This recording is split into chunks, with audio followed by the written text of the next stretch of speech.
What was one of the most surprising cameo appearances in Mel Brooks' Spaceballs? Did Daphne Zuniga really sing "Nobody Knows the Trouble I've Seen," or did they use a voice double? What was the iconic scene that Rick Moranis improvised? These and more questions will be answered on Back Look Cinema, the podcast. Ha ha ha! Come, walk this way. Take a look. We put the picture's name on everything. Merchandising, where the real money from the movie is made. Spaceballs the t-shirt. Spaceballs the coloring book. Spaceballs the lunchbox.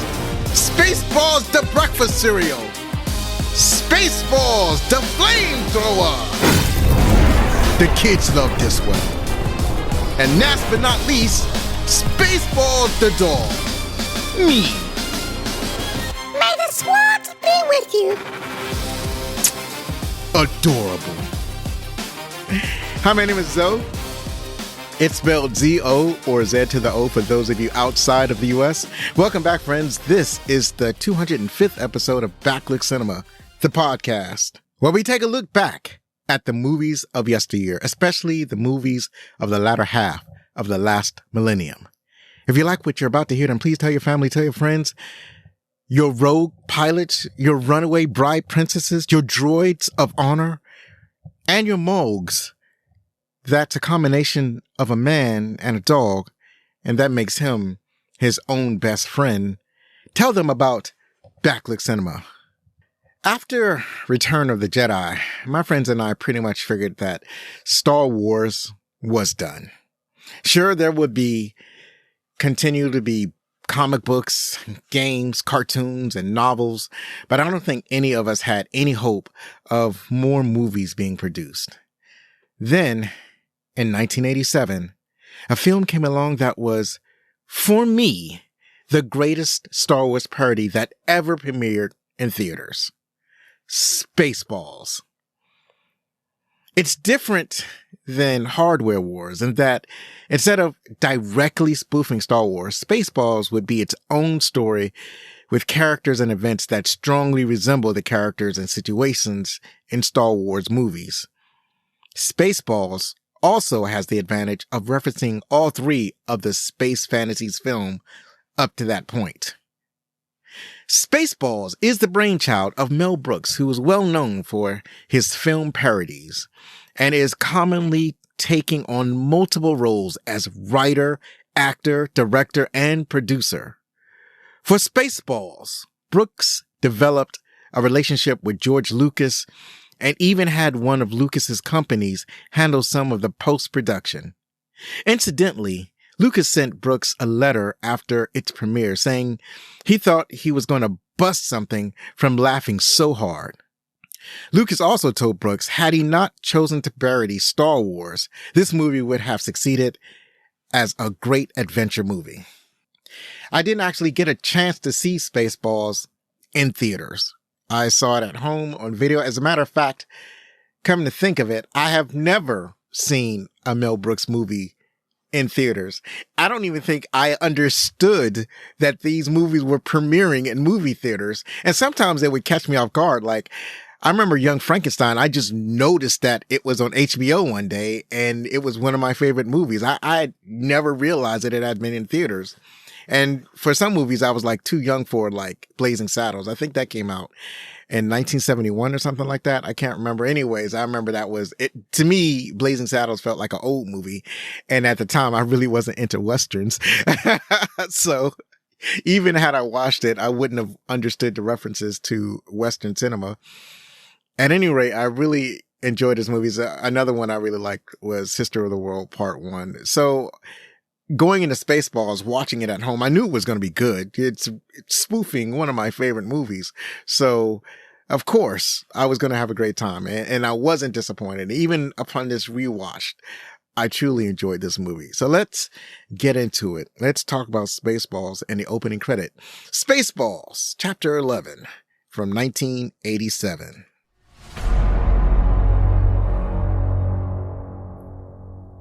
In a galaxy very, very, very, very far away, a rogue pilot and his faithful friend cruise through space in a flying Winnebago when he gets a call from the king of the planet Druidia.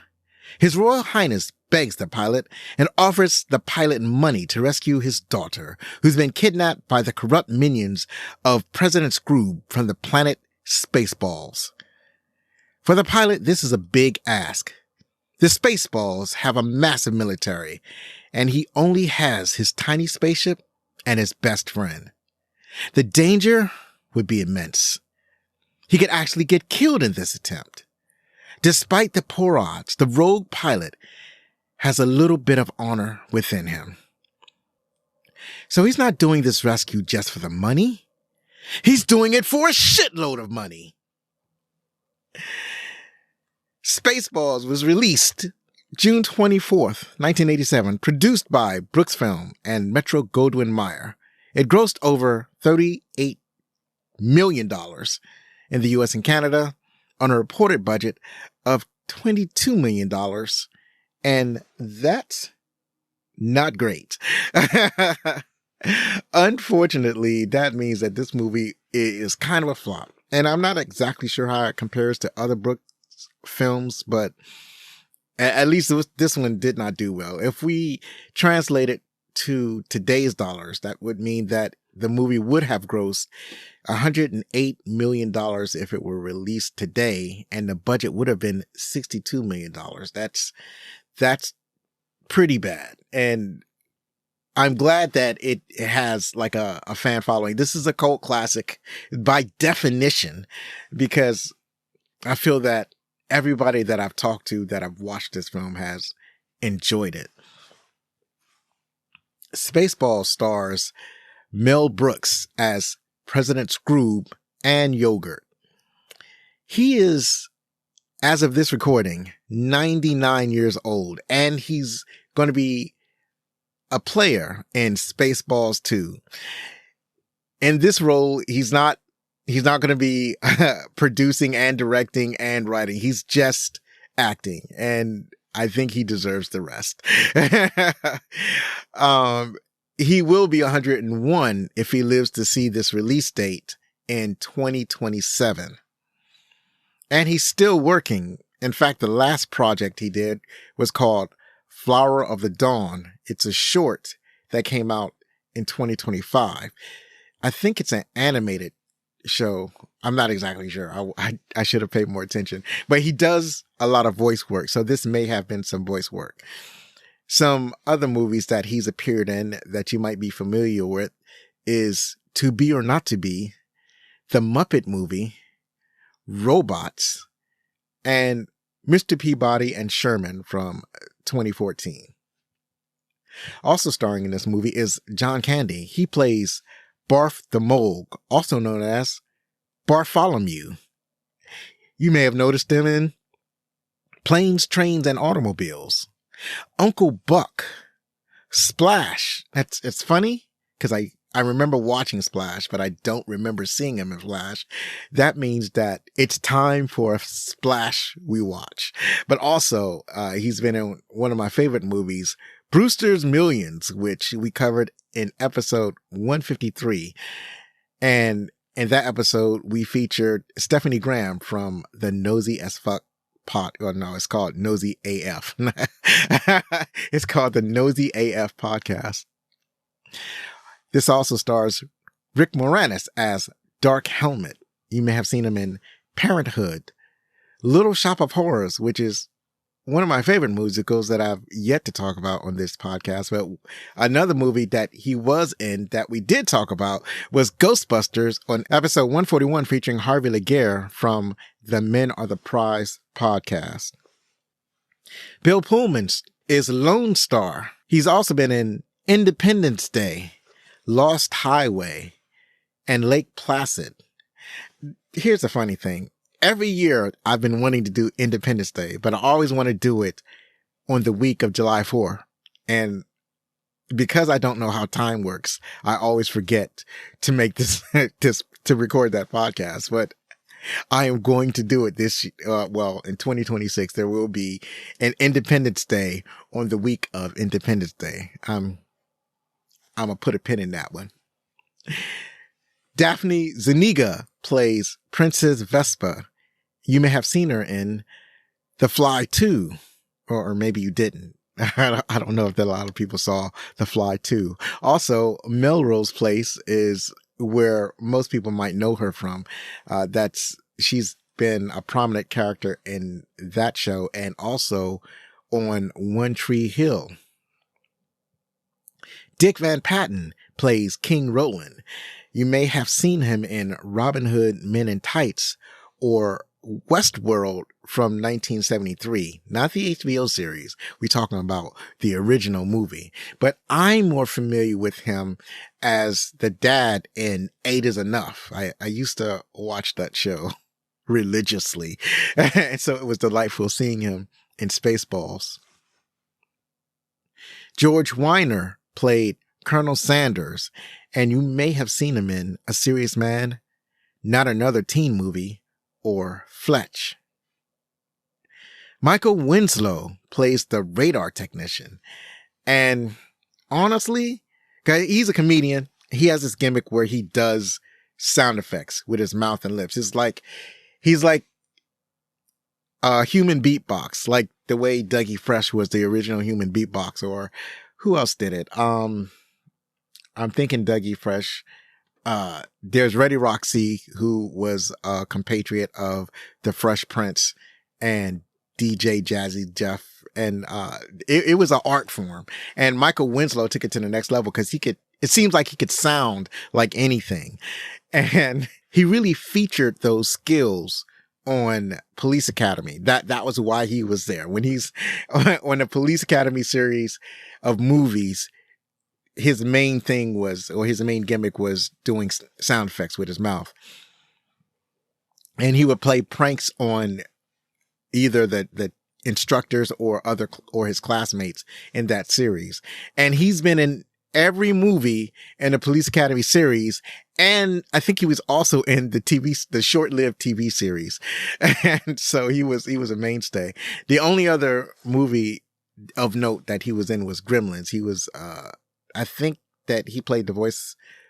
Well, he was one of the voices of the Magpie, the Magui, I think. Cause I know that, what's his name? Howie Mandel was the main voice of the Magui, but Michael Winslow, he must have provided some additional effects for Gremlins. Joan Rivers plays Dot Matrix as the voice. And what's interesting about Joan Rivers is that she's usually playing herself. She's a comedian and she's such a prominent character.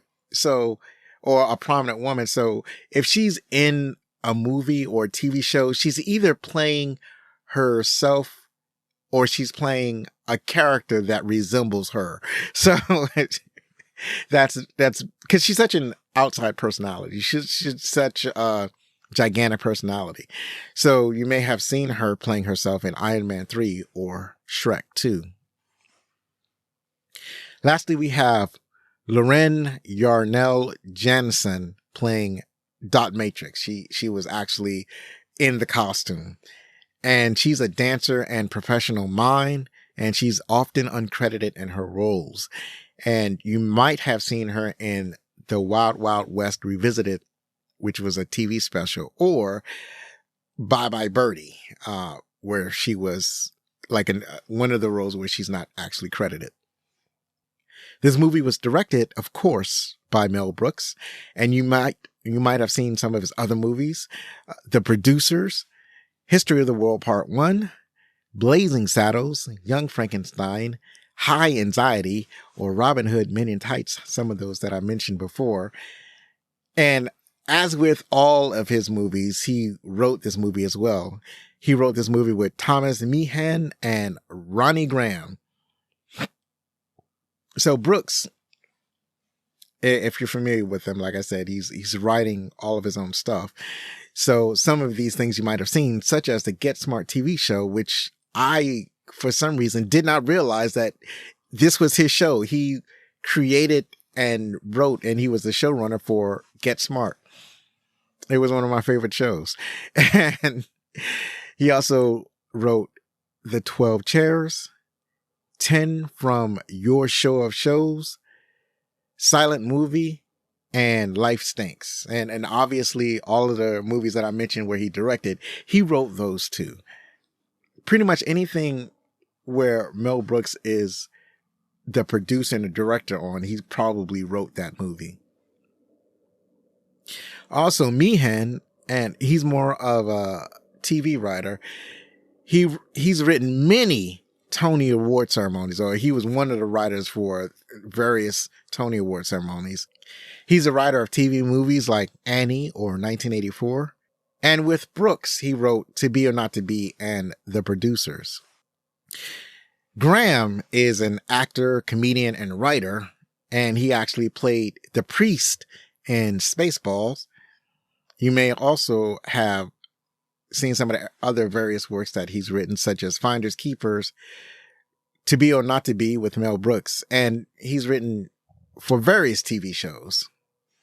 The music was composed by John Morris, and some of his music you may have heard in The Elephant Man, Blazing Saddles, Clue, Haunted Honeymoon, or The Doctor and the Devils.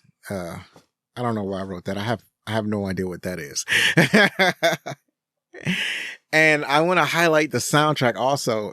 The funny thing about the soundtrack is that most of the songs I didn't actually notice, I really wasn't paying close attention to. So some of the music that they use in this movie was Raise Your Hand, written by John Bon Jovi and Richie Sambora, performed by Bon Jovi, Hot Together by the Pointer Sisters, Good Enough by Van Halen. But the song that I paid attention to, one of my favorite songs, the song that was featured in the movie, the song called Spaceballs, was written by Jeffrey Presetto, Clyde Lieberman, and Mel Brooks, and performed by the Spinners. I get a kick out of listening to this nonsense. It's a nonsensical song, and it's a song that they play during the self-destruct sequence, and it's just magnificent. That's it for the opening credits. Please check out my shop at backlookcinema.com/shop. There are some great gifts for Christmas. It's not too late. I think that by the time you hear this recording, if you order something before the end of the week, then you should get it before Christmas. Go and buy some nice t-shirts for your family. And I have to restock Bazaar de Alonso. There will be some new items. It's too late for the Christmas season. It's too late for me to do anything for Christmas for Bazaar de Alonso. But most of the stuff in backlookcinema.com/shop is mostly there. Like Spaceballs, I'm merchandising where I have Backlook Cinema, the coffee mug, Backlook Cinema, the t-shirt, and I would very much like to have Backlook Cinema, the flamethrower, but I don't see that in the near future. So now let's go over and talk about our favorite parts. So it's kind of hard. Being that this is a spoof and a parody, is really kind of hard to figure out what the theme of the movie might be. And the thing that I can only really sparse out is like, well, sometimes it's not just about the money. And also there's a kind of theme about being your authentic self. There are several scenes in the movie where, Lone Star and Vespa, they're trying to be their authentic selves, and they find themselves falling for each other. There's like a mutual falling in love with each other, but at the same time also holding disdain for each other because of their station. It's more like Vespa's status as a princess and Lone Star's status as basically a ragamuffin. They're not socially compatible. It's like it would not be well for them to be together romantically. And so they cling to those roles, and they're not being their authentic selves. It's like they know that they like each other, but they're not being their authentic selves. So they kind of allow their status to keep them apart until like near the end of the movie. And really the only reason that that's solved is that Lone Star's status is elevated so that they don't have to pretend not to like each other anymore, I guess. is what I'm trying to get at. The other thing is like you have Dark Helmet, his authentic self is playing with toys, but he can't be his authentic self in front of his crew. And sometimes he's kind of a klutz and he's kind of stupid. So he's always pretending. And that leads to hilarious moments in the movie when he can't be his true self. That's one of the reasons why he wears his helmet, is so that he can make faces he could make faces at the president without the president noticing. Because authentically, he thinks the President Skroob is an idiot, but he can't express that. And like, who does that? Who tells their boss that they're an idiot? Most of us can't do that. And Dark Helmet can't do that. So one of the things he does to express himself is to make faces at the president with his helmet on, or with his helmet down, so that the president can't see him, making faces at him. It's funny. Trust me on this one, if you hadn't seen the movie. So I guess those are some of the running themes. Spaceballs has a lot of gags, and I want to try to highlight some of my favorite gags in the movie. Obviously, a lot of these gags just don't work. They didn't work then, so they won't work now. And I don't know if there's any gags that I saw that aged poorly, but there may be some gags that like maybe we've seen like one too many times, and so it's not funny after seeing a dozen movies do it a dozen times. But I think what's important along with the gag is how the actors act out the gag, because sometimes a gag in the hands of a lesser comedian or actor is not going to come off as well as a gag that's performed by a master. Because sometimes a gag can be funny over and over again, no matter how many times you see it. And I think this movie has plenty of those gags in the hands of people who know how to pull off gags, in the hand of a director who is practiced at pulling off gags. And I liked a lot of the gags in this movie. And what's funny is that a lot of the gags are more like industry type gags, like they're making fun of Hollywood itself, or they're spoofing the entertainment industry, or they're spoofing the film industry. And they actually almost make like kind of predictions of the trends of the film industry or the movie industry as it is today. It's actually far more accelerated today than it was back then, but they kind of allude to that. I don't know if they was predicting that on purpose, or I don't know if they could see it trending, but there are things that were trending back in the 1980s that have, in a way, come to fruition nowadays. So I will allude to that when I get to those parts. Well, one of the things I loved about this movie was the costume. The movie opens up on the Star Wars crawl. It opens up on, it refers to Spaceballs as Chapter 11, obviously making fun of Star Wars having episodes. What was it? I want to say it's 4, 5, and 6. It opens on episode 4.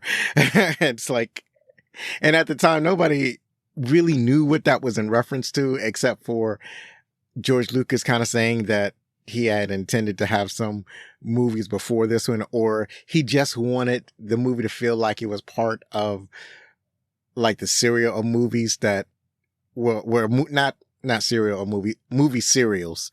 He wanted to, or theater serials that he loved when he was growing up, like Flash Gordon's had serials, or Buck Rogers was a series of serials. They even did that with Batman and Superman serials. So he wanted to do something that was in chapters, and these were rather elaborate. And I don't think he actually decided on doing this until Empire Strikes Back. And when Empire Strikes Back opened, it opened as episode 5. And that always felt really weird to me. But I guess after a while I got used to it. And then finally he made the prequels, and the rest is history. But at any rate, Spaceballs is chapter 11. The film opens up on Spaceball 1 is the giant spaceship, basically referencing the giant Star Destroyer. This spaceship is extremely long. It has some like ominous music, almost sounds like it's music that belongs in a horror movie. And then when you finally get to, it takes a long time to get to the end of this ship. And I don't know if there's any humor in that. You're just kind of waiting for the movie to start at this point. It's not even like, even in Star Wars, you had a giant spaceship chasing a smaller spaceship, and it was basically an action sequence. But in this movie, it's just a spaceship going across the screen, and they want to emphasize that it's a really large ship, but this joke doesn't quite work. But at the end of the ship, what is funny is that it had a bumper sticker, "We brake for nobody." And it seemed like all of the ships had bumper stickers in this movie. So we're opening up on the antagonists, and I want to say the costumes in this movie are fantastic. The costumes are one of my favorite things about this movie. They really went out of the way to put on a good show, it seems. And the costumes are obviously part of the gag. I mean, some of them were like quite good. Like some of the officer uniforms, like the uniforms that Colonel Sanders wears. He's the highest ranking officer under Dark Helmet.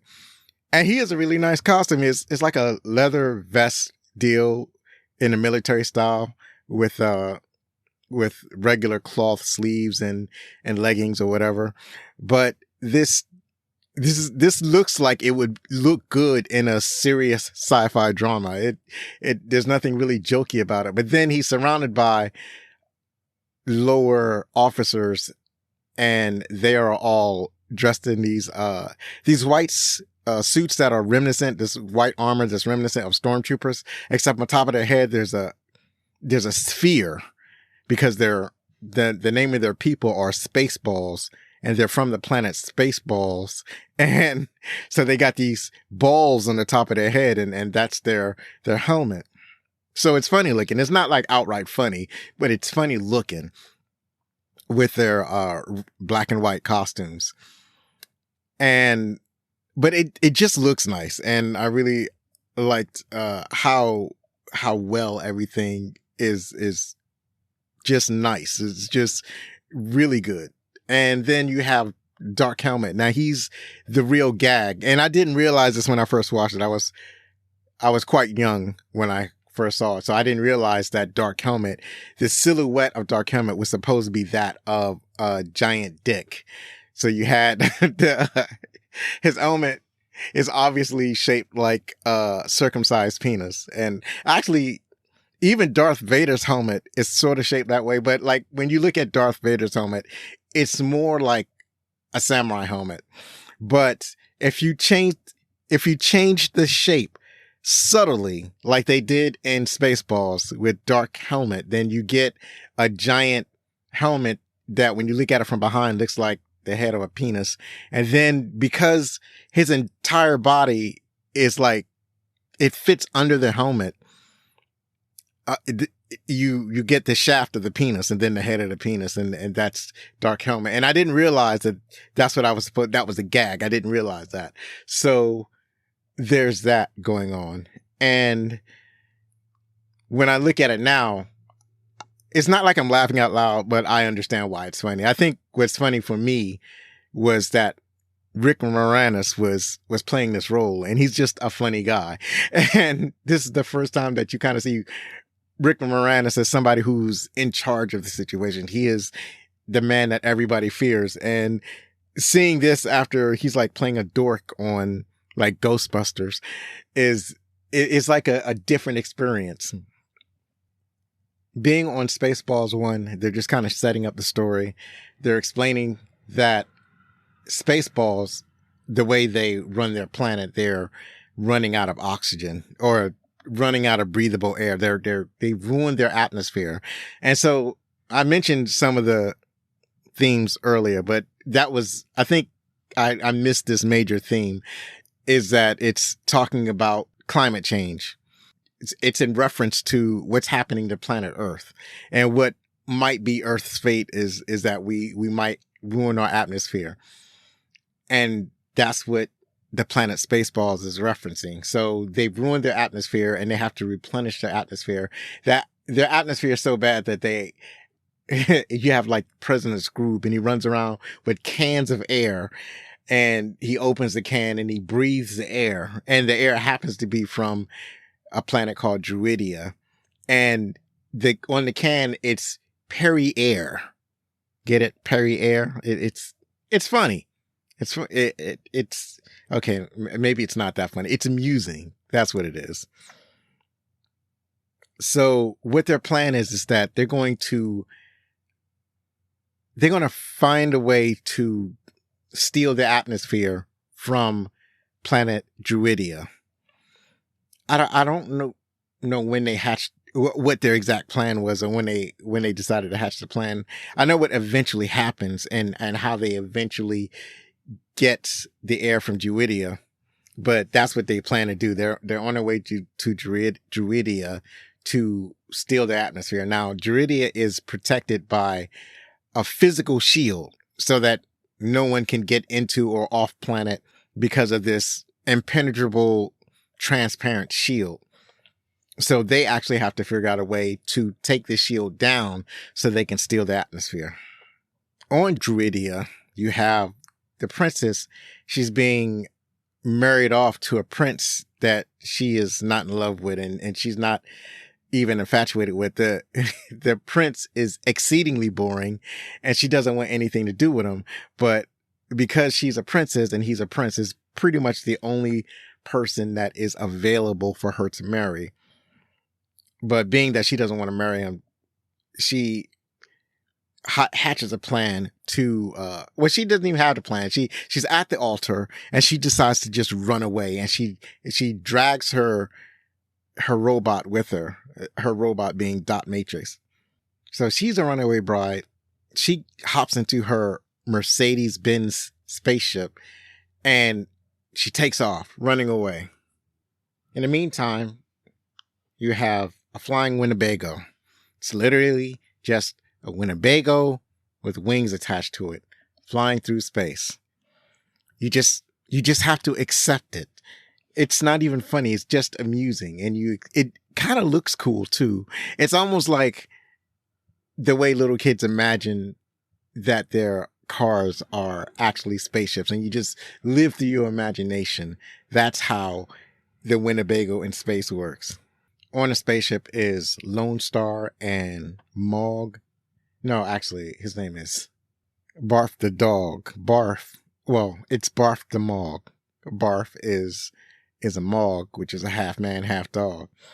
So they're on the Winnebago. They get a call from Pizza the Hut. Pizza the Hut wants his money. And this is probably the grossest thing in the movie, because Pizza Hut is basically a living pizza, and he has this robot henchman. After Pizza the Hut threatens Lone Star, it's like he's dripping with melted cheese, and he has pepperoni on him, and he has eyes, and he has the thing that makes him gross is that he has real eyes that's looking through the pizza, well, the pizza skin, and he has a real mouth. Like there's somebody in a pizza costume, but it looks really gross. So it's a pizza, but the pizza has its own eyes and its own mouth. And after they finish threatening Lone Star, it's like, you got to give me my money or I'm going to kill you. And I think it was I think Pizza the Hut is a loan shark. So he loaned Lone Star a little bit of money, and now he wants Lone Star to repay the debt, but he's charging them these absorbent interest rates because he's a loan shark. So, I think he loaned Lone Star like $5,000, and now Pizza the Hut wants $1 million back. Or I think they call them space bucks. And now, the Lone Star is strapped for cash. But what makes the scene gross, well, even more gross, is that the robot henchman starts to eat on Pizza the Hut. It's like, you're delicious, boss. It's like, okay, that's he's just eating somebody else's face, and that's pretty gross. I don't know how such a life form could exist. Does he continuously regenerate the toppings on his face? Probably. It kind of reminds me of, I'm trying to think of the dude's name. In Weird Science, there was a character that he got turned to a giant piece of turd. And that's what it reminds me of. Just as gross. There was another gag that I like. When you first meet Princess Vespa, she has her hair, she has hair buns in a similar style as Princess Leia. But after she escapes and Dot Matrix, her robot, or her droid, is trying to talk to her, and it seems like Vespa isn't listening to her. And finally, Dot Matrix is screaming for attention, and then Vespa grabs her hair buns and she pulls them off. It turns out it's not a hairstyle, they are headphones. And that was kind of a funny gag. There's always a reference to Princess Leia in these types of movies. In Hardware Wars, they were not cinnamon rolls, but they were bread rolls. And in this movie, they were headphones. So touche, guys, touche. It was probably not as funny after you first seen it in Hardware Wars, but I guess it was something that had to be done. And I think that Dot Matrix was trying to get Vespa's attention because she can see that they're about to be captured by the giant Spaceballs spaceship called Spaceballs 1. And earlier, I think this was after Lone Star and Moog talked to, I keep calling them Moog, Lone Star and Barf talked to Pizza the Hut. They were contacted by the king of Druidia. Apparently, they're on a first name basis with the king, and the king is begging them to rescue his daughter. She's about to be captured by the Spaceballs, and Lone Star doesn't really want to do it.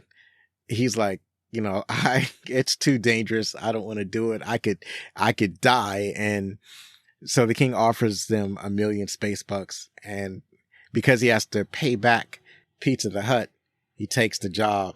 So apparently everybody's in the area because they go straight to, they find Spaceballs 1 like almost right away. And the princess's Mercedes is being captured. Like it's caught in a tractor beam and just being pulled in to Spaceballs 1. Lone Star cooks up a plan where he wants to jam the giant Spaceballs spaceship. If he can jam the spaceship, then they can sneak to the princess's spaceship that was being dragged in, and they can take the passengers off the spaceship, and then they can escape. In the meantime, there's a different gag that I liked where they're making fun of, they make 2 references to Star Trek, and this is one of my favorites. It's a beaming gag, of course. So when they beam President Skroob from his office to the bridge of Spaceballs 1. And when they beam him over, his head is on backwards so that he's facing his butt. And he complains what nobody told him his butt was so big. To correct this, they had to beam him from the bridge back to his office. But see, that wasn't the funny part. The funny part was that he said that he would just walk over. And so he just walks through the door from his office to the bridge. Like he was in walking distance of the bridge the entire time, but instead they was going to go through this elaborate stunt of beaming him over. And that was funny. That was one of the funniest gags in the movie, that particular one. Not the fact that he was beamed over and his head was on backwards, but the fact that he could have just walked over. He could have just literally walked through the door. And that I found that to be hilarious. In the meantime, Eagle 5 is rescuing the princess and her droid, Dot Matrix. And they start to get away, and Spaceballs is trying to shoot them down, but they're missing. They're missing every shot. Actually, I'm getting the situation mixed up. So rewind back to before they actually get Princess Vespa in a tractor beam, before she's rescued by Lone Star. Dark Helmet gives a command to fire some shots across her nose, and they start firing, but they're like firing too close. And Dark Helmet doesn't want to kill the princess. He wants to capture her. The plan is to capture the princess and hold her for ransom so that they can force the king to give them the code so that he can lower the planetary shield so that they can steal the heir. So he's like, be careful, you idiot. I said across her nose, not up it. And the gunner says, I'm sorry, sir. I'm doing my best. And Dark Helmet says, who made that man a gunner? And then an officer steps up and he says, I did, sir. He's my cousin. And Dark Helmet said, who's that man? And Colonel Sanders says, he's an asshole, sir. Dark Helmet says, well, I know that, but what's his name? And Colonel Sanders says, that is his name, sir. Asshole. Major asshole. And Dark Helmet says, and his cousin? And Colonel Sanders says, he's an asshole too, sir. The gunner is first class asshole. And Dark Helmet asks, well, how many assholes do I have on this ship anyway? And everybody raises their hand. And Dark Helmet says, I knew it. I'm surrounded by assholes. And then he says, keep firing, assholes. And that's one of my favorite conversations in the movie. So it's after all this, and they get him in a tractor beam, and then they're rescued by Lone Star and Barf. And Barf they actually attach a ladder to this ship. Barf goes down to collect the princess, but she has all of this luggage, so he's forced to carry all of her travel luggage from her ship to Lone Star ship. And then Lone Star starts to get away, and then they're being chased by Spaceball 1. And then the Eagle 5, Lone Star ship, jumps into hyperspace, or whatever the faster than light travel is called in the Spaceballs universe. So Dark Helmet is upset. He's like, and one of the funniest ongoing gags is that whenever Dark Helmet gets upset, everybody covers their balls. It's like everybody instinctively, and this happens throughout the movie. Like the first time he gets upset with one of the officers, and he takes his ring and he puts it on his finger, and he fires a beam at this person's groin and does something to him. I don't know exactly what the beam does, but it puts the person in extreme pain, and it presumably eliminates their balls or something to that effect. I'm not exactly sure. They're not particularly graphic about it, but every time he gets upset, people instinctively like cross their legs and they put their hands over their crotch because they don't want the same thing to happen to them. And so one of the things that happens is that he gets upset, and then he orders them to chase Lone Star. And Colonel Sanders is saying that, it's too late. They've gone to light speed. They could be anywhere. We'll never catch up to them. And Dark Helmet says, well, we're going to take it to ludicrous speed. And Colonel Sanders is like, it's too dangerous. And I didn't realize it was a joke until it was explained to me. But the Dark Helmet says, what's the matter, Colonel Sanders? Chicken?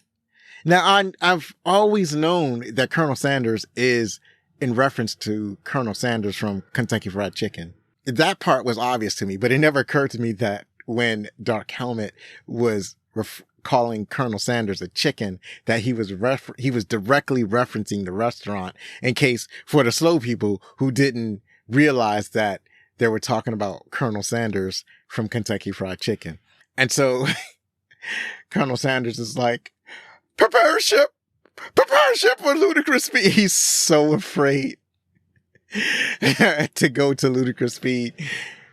And he's telling everybody to prepare for ludicrous speed, and including shutting down the circus and locking up the animals in the zoo, because apparently on this giant spaceship, they have a circus and a zoo And he tells them to close the, I think there's shops or a mall somewhere in the giant ship.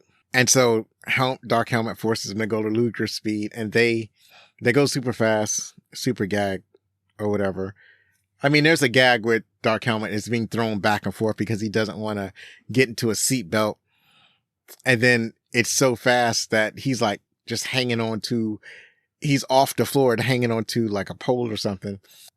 He realizes he's going too fast, and he tells them to stop. And when they stop the ship, he crashes into the front of the ship. So that's a nice gag. But also, they're going so fast that they actually pass the Eagle 5.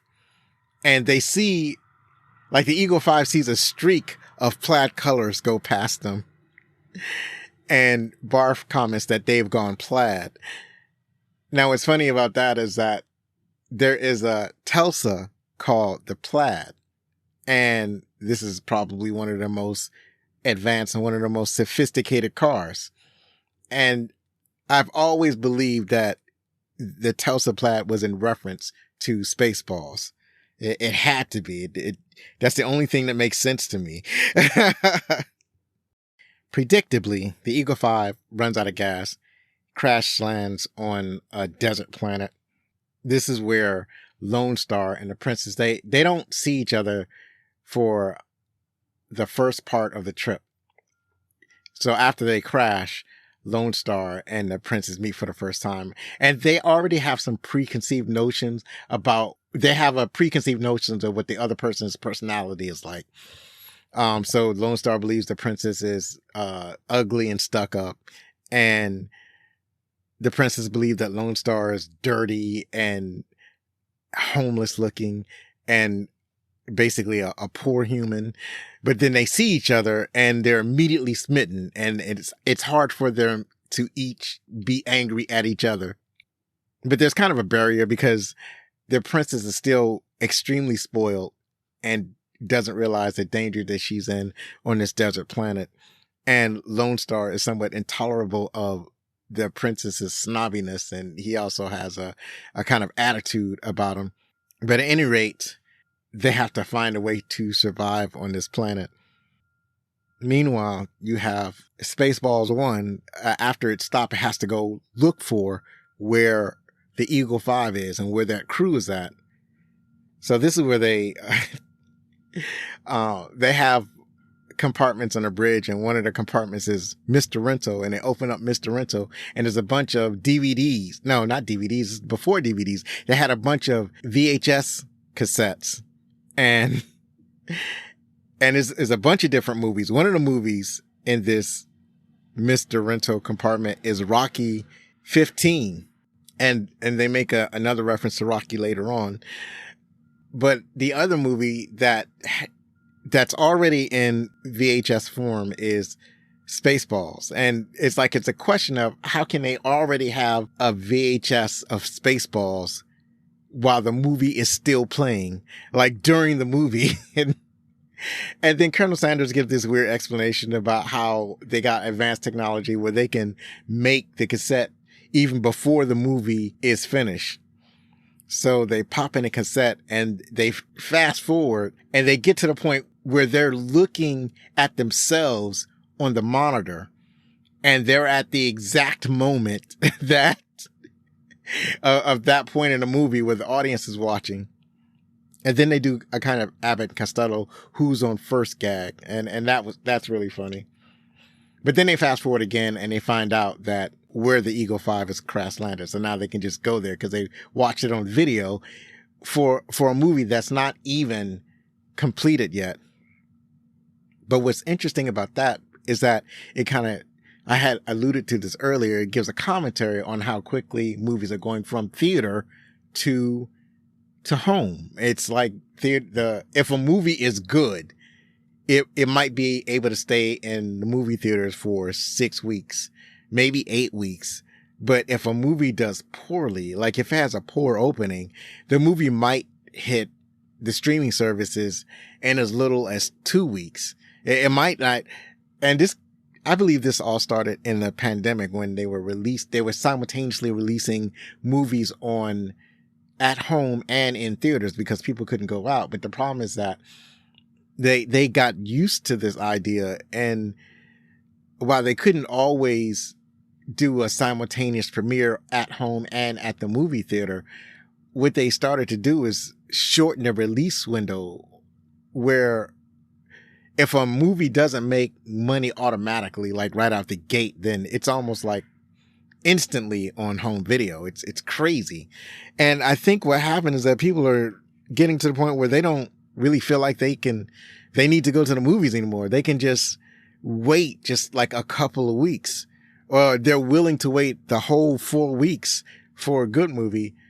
It's like people have pretty decent audio visual systems now.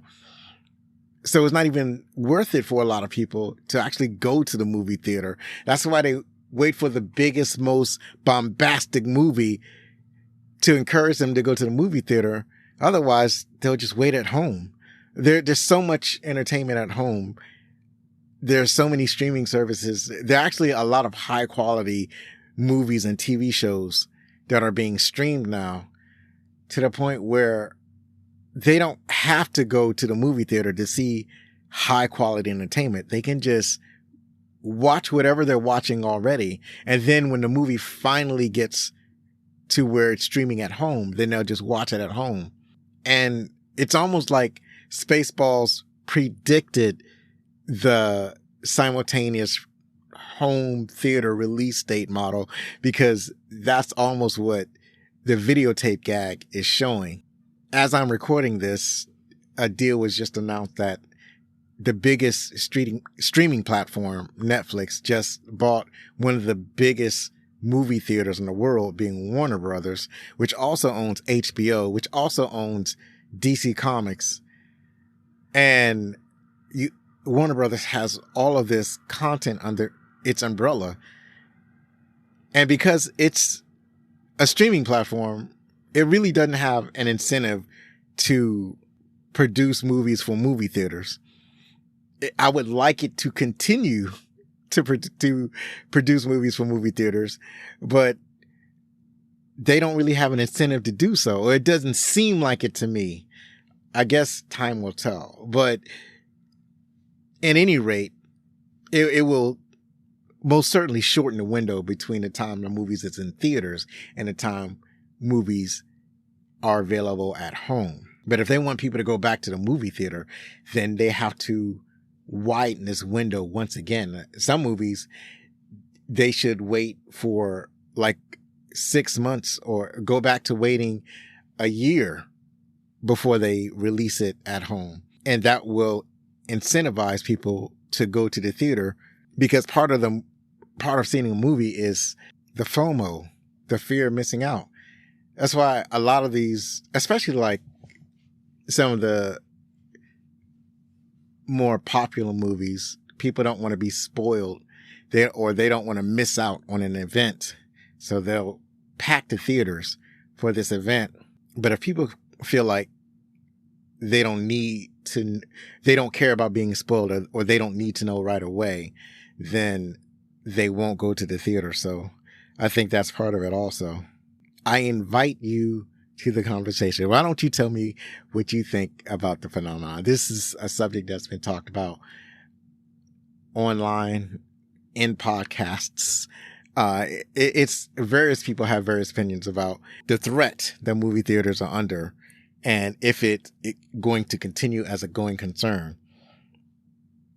So let me know what you think. I'll leave my email address later on in the show, or you can just check the show notes. It's there too. Now, back on the desert planet that they crashed, I don't know if they ever named the desert planet. You had Lone Star and Barf and the whole crew. They're walking this desert planet, and there's a bunch of gags along the way, but they're walking the desert planet and they are basically in survival mode, and they're looking for shelter. And it's during this time that the Princess and Lone Star, they're actually starting to fall for each other. They start to talk, and the barriers start to come down, and then they start leaning in. This looks like about to kiss.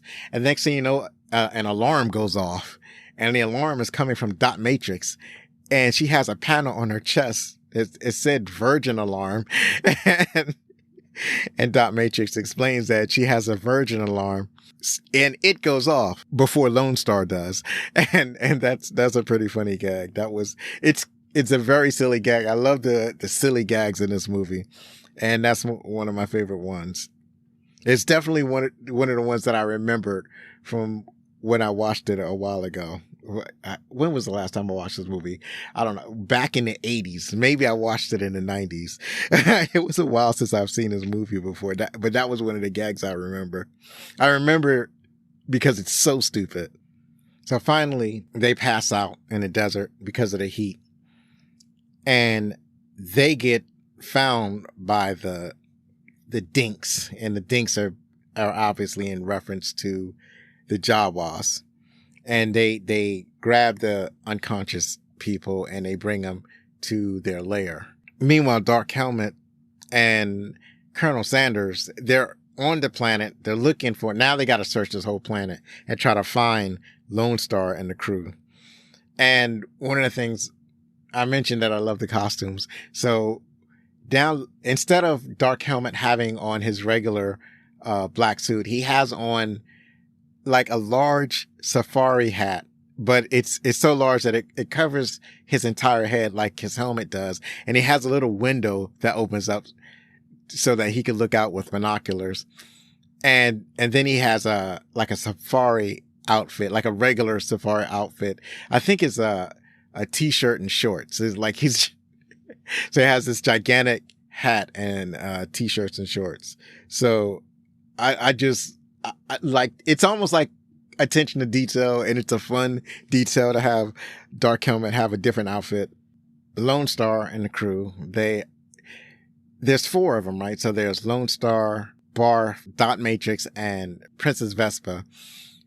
And they're walking in a row being led by the dinks. And then they come across this giant statue of this impressive figures. Then there's a voice coming from this figure. And it's like, what do you want with the everlasting know-it-all? And they're all afraid. And this is obviously in reference to Wizard of Oz because the 4 of them look like the characters from Wizard of Oz. You have Barf that's looking like the lion, Dot Matrix that's looking like the Tin Man.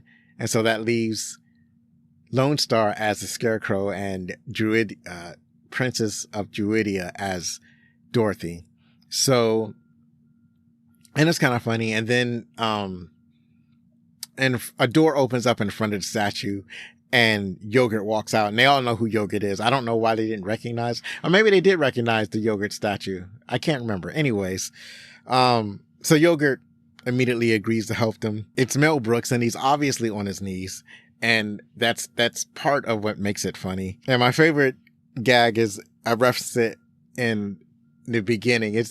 I think it's my overall favorite gag in the movie is they ask Yogurt what he's doing there. And he says, merchandising, where the real money from the movie is made. And I think they put that in the trailer for the movie, but it's something that I always think about and I always love it. But as much as I think about this part, as much as I think about the lines that are being said in this moment, something that I never noticed. When you look at all the merchandise that he's showing, the t-shirt, the lunchbox, the breakfast cereal, all of these items either have the name of the movie or it has either Dark Helmet or himself, as, pictures on these pieces of merchandise. But one piece of merchandise is different, and that's the coloring book. The coloring book doesn't have any of the characters from Spaceballs on it. For the first time, I noticed that the coloring book actually has a picture of Optimus Prime, which is like foreshadowing for something that happens at the end of the movie. And I never realized that before, that it's not a picture of any of the characters. It's a picture of Optimus Prime. So that's fun. And one of the things that Yogurt does is he starts to train Lone Star and using the thwarts. And with the thwarts, he can use telekinesis and all this, and I guess some other powers. And Dark Helmet demonstrates the power of what he can do with the thwarts. They figure out where the crew is. They come to the mountain fortress of Yogurt, but they can't go in because Yogurt is more powerful than Dark Helmet. So he can't fight Yogurt.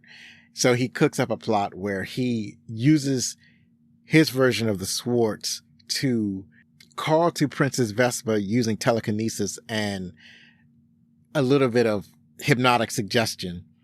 And she wakes up. This is at nighttime, so she's asleep, but she wakes up and she believes her father is calling her. So she walks out to the entrance of the cave and she walks into someone she believes to be her father, but it turns out to be Dark Helmet using hallucinations and whatever kind of magic trickery that he needs to get Princess Vespa. So now they have her and they escape with her. And now Lone Star and Barf have to go.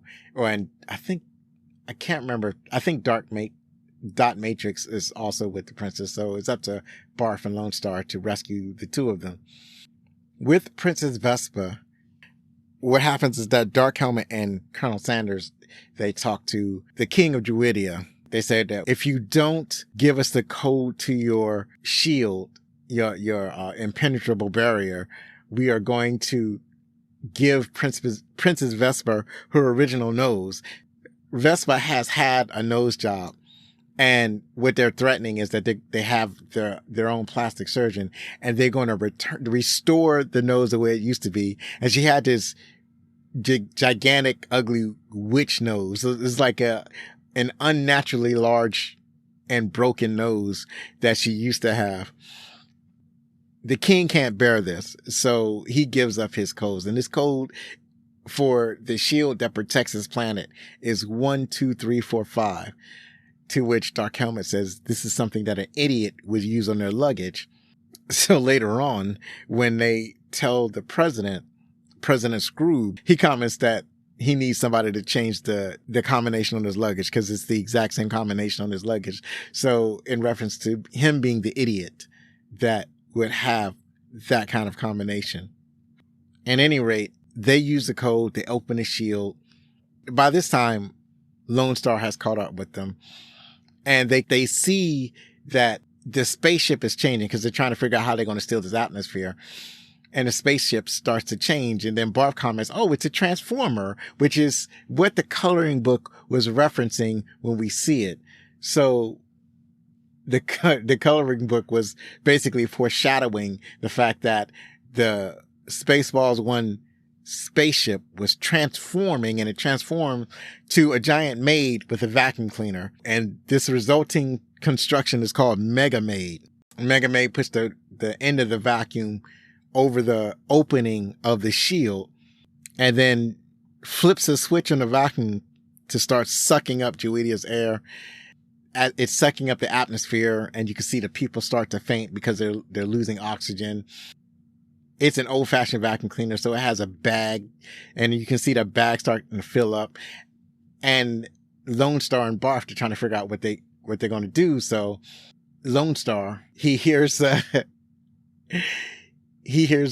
voice of Yogurt, and Yogurt tells him to use the thwarts. And for whatever reason, they have a ring that helps them use the thwarts. So he points his ring at the vacuum cleaner and he concentrates, and he's able to switch from suck to blow, which is an obvious reference to sex. So now it's the vacuum cleaner's blowing the air back into Druidia, and the people are starting to breathe again. And so with this done, and then Colonel Sanders and Dark Helmet, they can't figure out how to stop the air from going back into Druidia. They're running around. And at this time, the Spaceballs is invaded by the Lone Star. Lone Star goes into the ear of the Mega Maid to try to figure out where the self-destruct is on the spaceship. At some point, they rescue the princess, but I can't remember when that was. But at any rate, they rescue the princess. And Lone Star has to go into the head of Mega Maid to find the self-destruct switch. He just has an intuition about him about where these things are at. But on his way to hit the self-destruct button, he's confronted by Dark Helmet. Another one of my favorite lines is that, so they confront each other, and Dark Helmet says something like, "There's something I need to tell you, Lone Star. I am your father's brother's cousin's older roommate." And Lone Star says, "What does that make us?" And Dark Helmet says, "Absolutely nothing," which is kind of funny. Because why would he bring that up in the first place? They're going to start fighting with the thwarts. They lower their rings down to where their groin is, and it lights up like a lightsaber. And it's another sexual reference. And then they start fighting with the lightsaber. Lone Star is able to have Dark Helmet charge and forces Dark Helmet to smash the self-destruct button. So with that accomplished, he escapes and he starts flying out of the Mega Maid. Now Dark Helmet has to run to the control center to figure out how to stop the self-destruct. And at first they don't know how to. Colonel Sanders is like, it's irreversible. So now they're telling everybody to evacuate. And the gag is where they're trying to get to escape pod. Everybody else is in this, has taken an escape pod. It's like they're the last ones to get to an escape pod and they can't find one. So now there's a bunch of gags that happen where they're trying to find an escape pod. It's all very silly and funny. But the thing about this sequence is I'm just jamming to the song Spaceballs. During the self-destruct sequence, they start playing what should have been a hit song, Spaceballs. This is one of my favorite things about the movie. I love this song. I can't get enough of it. At least I can't get enough while I watch the movie. And so they, and the song works perfectly with the shenanigans of them trying to get off the ship, but they can't because all of their other crew members are getting to the escape pod before they can get to an escape pod. So everybody else gets off the ship and you have the three main bad guys, the Colonel Sanders, Dark Helmet, and the President. They're trapped in the head of the spaceship. And then the spaceship explodes. But lucky for them, the head of the Mega Maid remains intact and just basically starts floating through space. Lone Star brings the princess back to Jawidia, back to the wedding. It's all elaborate. The priest is frustrated because the last time the princess ran away. So he's kind of hoping that she won't run away this time. Every time he's trying to read the vows, there's some sort of interruption. And so he's trying to read a shorter and shorter version of the vows. In the meantime, Lone Star is at this trucker's bar that's just like in the middle of space. And he's drowning in the sorrows because he really likes the princess, but because of their social status, they can't be together. When they're at the trucker's bar, they find out that Pizza the Hut ate himself to death. He got trapped in his car and he ate himself to death. I guess because he's a pizza, he can eat himself. I guess. I guess that works. And the newscaster also announces that about the opening of the movie Rocky 5000. It's kind of funny that Rocky is still going on, and they're not wrong. They're not wrong. We have the either 5 or 6. I don't know how many Rocky movies. I think there's 6 regular Rocky movies. I think there's Rocky 5, and then after Rocky 5 is a movie called Rocky Balboa. I'm 90% sure. And then after the Rocky movies, there are the Creed movies. There are 3 of those. And those are probably going to continue. So I feel like they're well on the way to having a Rocky 5000. It's by the time we get to that type of future, the AI models will be outstanding. So it's not far-fetched to have Rocky 5000. At any rate, they're off the hook with Pizza the Hut. They were going to order something to eat, but then at the other end of the bar, you had a bunch of astronauts, and they were talking about they're basically just having a conversation, and then one of them starts to have have an upset stomach. And the next thing you know, he's on his back. There's something in his stomach that's trying to burst out, and an alien creature bursts out of his stomach. And the guy says, "Oh no, not again." The guy is John Hurt, the same guy who was in the original Alien movie, basically reenacting the scene in Aliens, or the scene in Alien where an alien a chest buster burst out of his chest. It took me this viewing to notice that the people that are surrounding John Hurt, they all dress like the people in Aliens. Like, so you had a dude that was dressed like Kato, another dude, a woman that's dressed like Ripley was dressed like. They're obviously the crew of the Nostromo, with John Hurt only being the original actor. And so after the chest burster, or the stomach burster in this case, after he bursts out, he gets a cane and puts on a top hat, and he starts singing, "Hello, my baby. Hello, my darling. Hello, my ragtime gal." I'm pretty sure that's the song he sings. And he's just start doing a dance routine. And then after seeing all of this, Barf and Lone Star decide that they don't want any food from this restaurant. And they get back on the ship. They're still hungry, and they don't have any food. But Lone Star gives up his fortune cookie. He had gotten a fortune cookie from Yogurt earlier, and they burst it. And that's when Yogurt tells him he tells Lone Star that Lone Star is actually a prince. Lone Star throughout the movie is carrying this medallion with him with writing on it he didn't understand.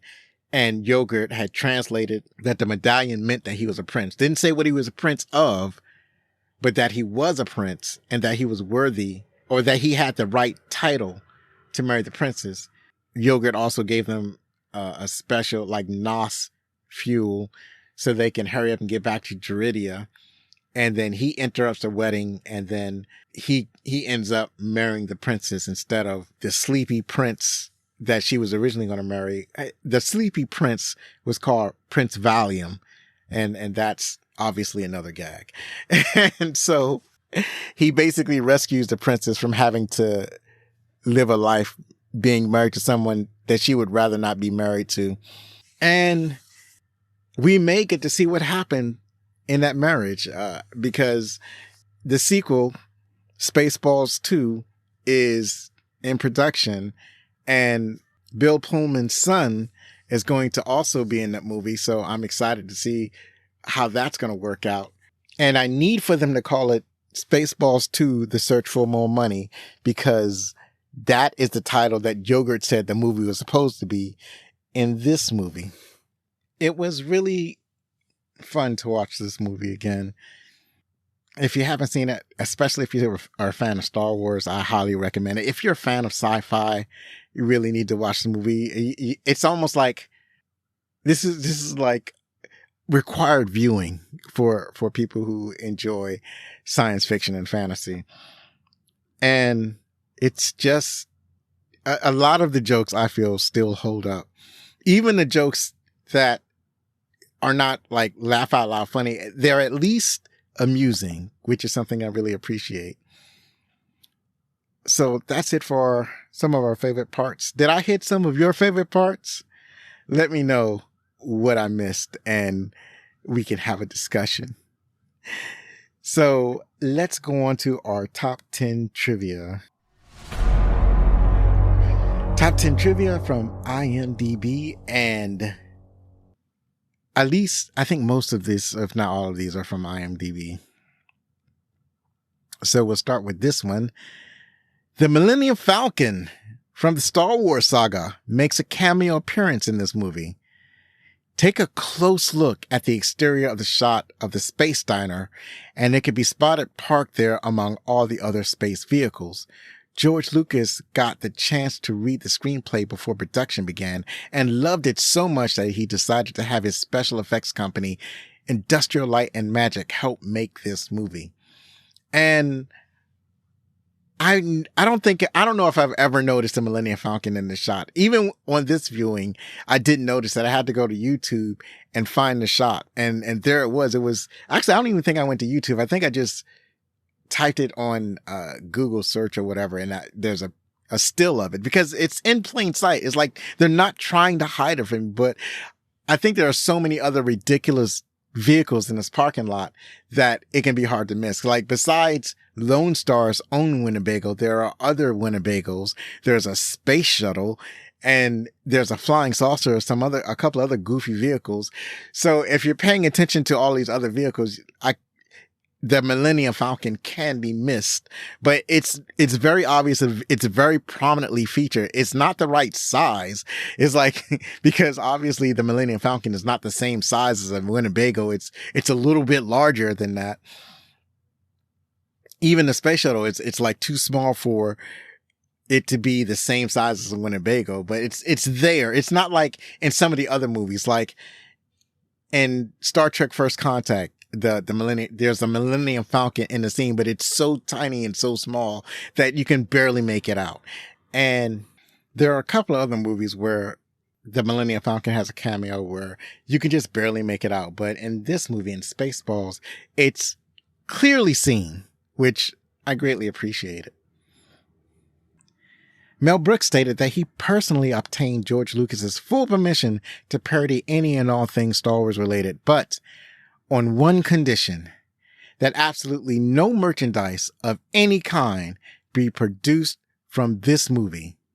This is the reason why all yogurt and the dinks do is merchandising. It is also why none of the merchandise seen in this movie is ever mass produced or publicly sold in any way. So that's why you don't have a Dark Helmet action figure. That's why you don't have a Lone Star action figure. It's because Mel Brooks made a deal with George Lucas not to do it. Mel Brooks asked if Daphne Zuniga wanted someone else to sing the bit where Vespa is in the cell singing "Nobody Knows the Trouble I've Seen," but she insisted that she could do it. And it's not that bad. It's not that bad. It's pretty cute to listen to. It's a cute little gimmick that they did. So, and it doesn't really make sense for somebody else to sing it. The scene in which Dark Helmet is playing with his dolls was not in the screenplay. Writer, producer, and director Mel Brooks came up with the idea on the set one day and told this to Rick Moranis, who then improvised the entire scene. So that's a scene that I forgot to mention when I was talking about our favorite parts. That's definitely one of my favorite parts, where you had Dark Helmet playing with doll versions of himself, Lone Star, the Princess of Druidia, and how he has Dark Helmet kissing the princess and the princess liking it. And him knocking down Lone Star and Barf. It's funny.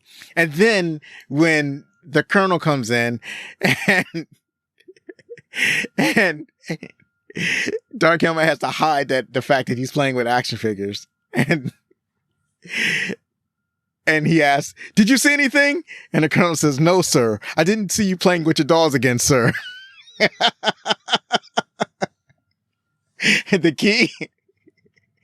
key thing is that I didn't see you playing with your dolls again.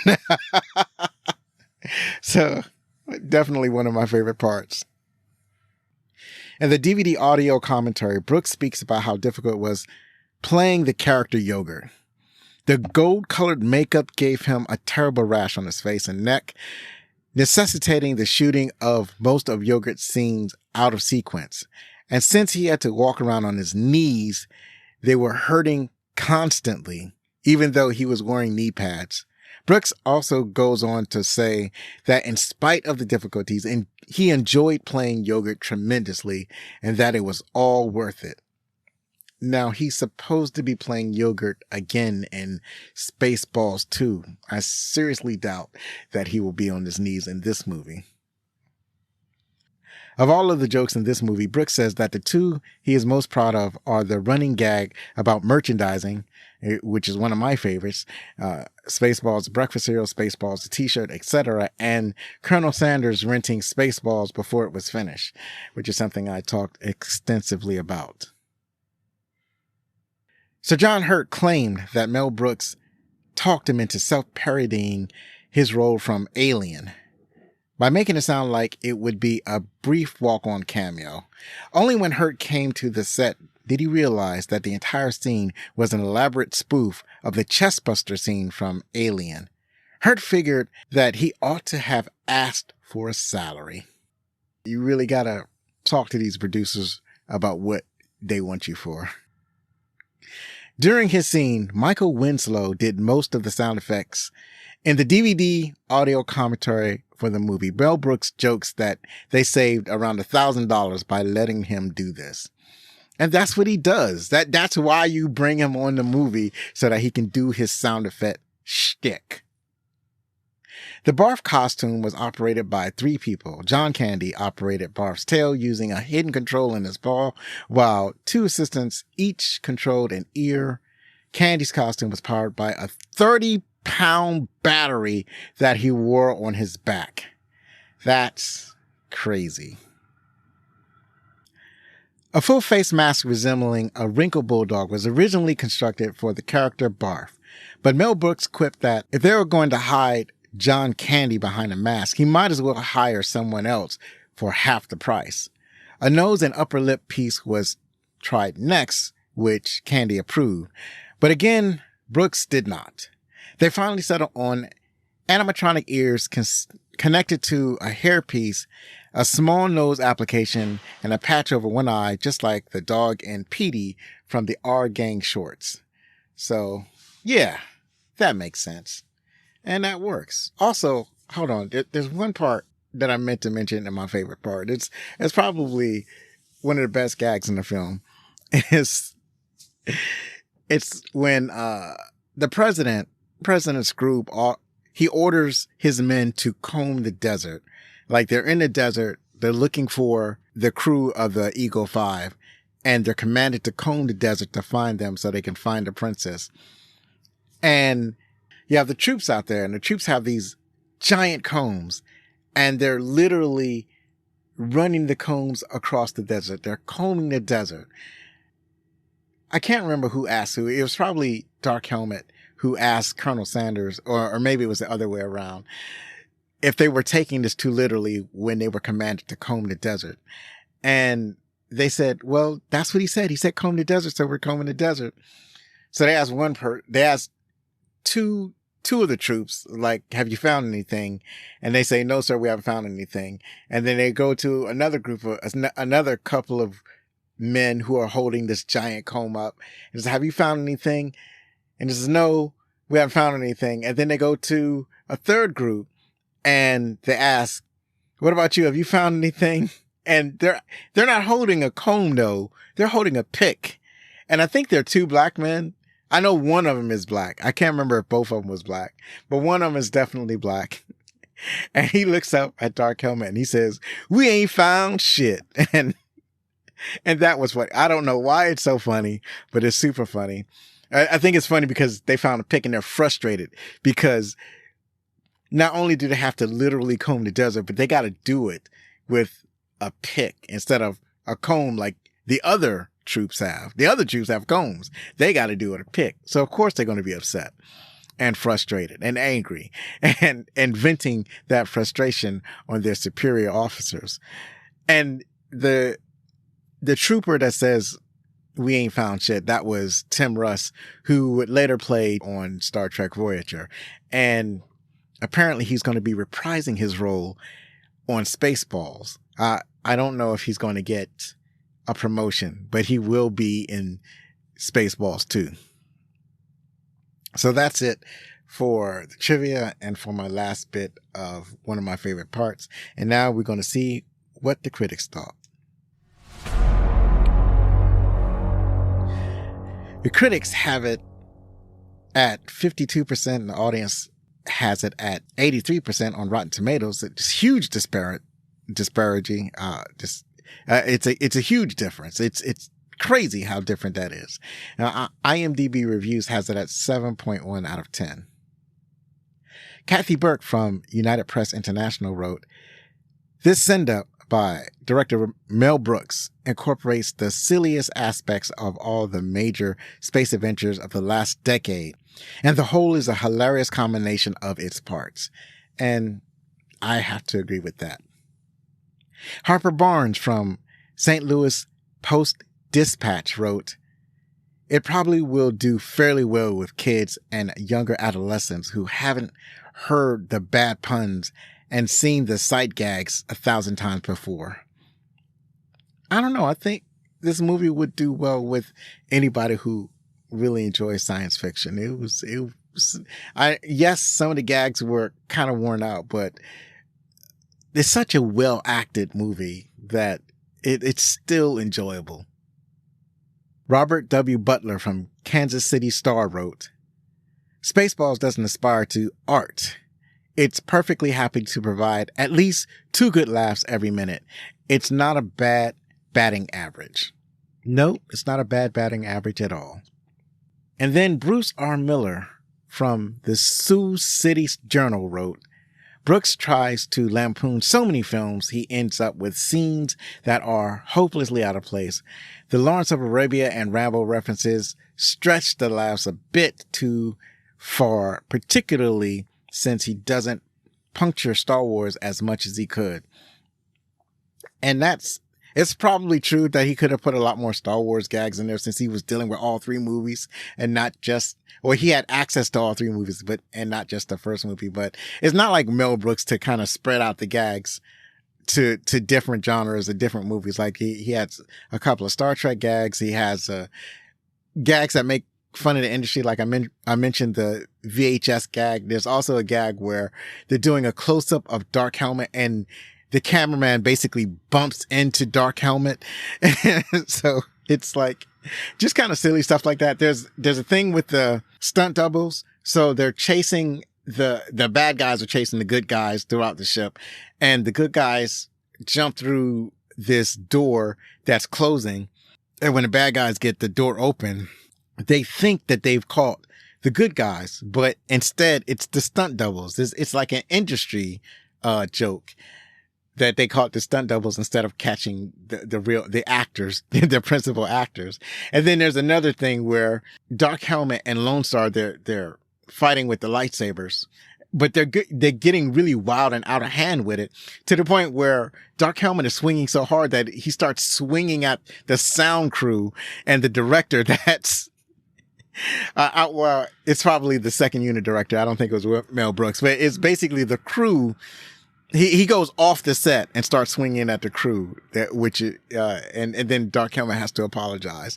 So there's a lot of, Mel Brooks likes to spread his jokes around to however many, industries that's available to him, is like, or however many intellectual properties that's before him. He doesn't want to just concentrate on Star Wars. Anybody can get it. That's just the way he likes to do things. Finally, Spaceball is, as of this recording, available on AMC Plus, MGM Plus, and BBC America.